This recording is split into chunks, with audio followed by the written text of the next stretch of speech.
pala si Mark Ganda Bilaga from Las Piñas City. Kung gusto nyo magdagdag code ng CCD, tawagan nyo lang si Sir Mo, tuntanin nyo.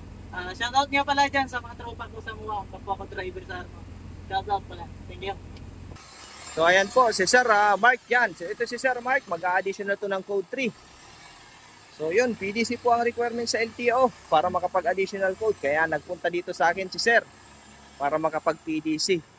So yung may mga plano dyan mag-code 3, mag-PM lang po mga sir para may promo tayo. Yan. So make sure lang po na ang lisensya nyo is 4 years ng professional. So sa mga nagtatanong dyan na non-pro, pasensya na po, hindi pa po talaga pwede. Yan. Shout out kay Sir Noel Cabalin. Okay. So kung may plano kayong mag-enroll, magdala lang po kayo ng 2x2 picture, Xerox ng license, at pati yung portal natin is napakahalaga, yung client number, LTO client number. Ito naman yung code 8 namin. So may mga plano naman mag code 8, dapat may 1, 2, 3 kayong code.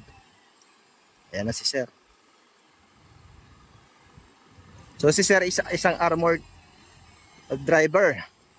So plano niya din mag-tracking. Gagamitin niya daw yung code C. Si C po ay para sa straight track at si D naman ay para sa bus.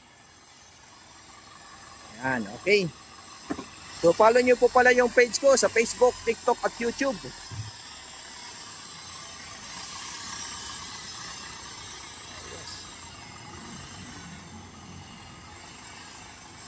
Yan. Shout out kay Sir Hermark Yongko. Dati nag-utri din sa akin. Pati kay Sir Andrew Alday. Yan, shout out sa iyo, Sir. Maraming salamat po. Pati kay Sir Ermi Panangganan. Yan, shout out sa inyo. Yan, Sir, okay? Thank you, thank you. Yan, okay. So yan po, yung mga gusto mag-add ng code 3 at code 8, PM na po. Maraming salamat. God bless po sa inyo lahat.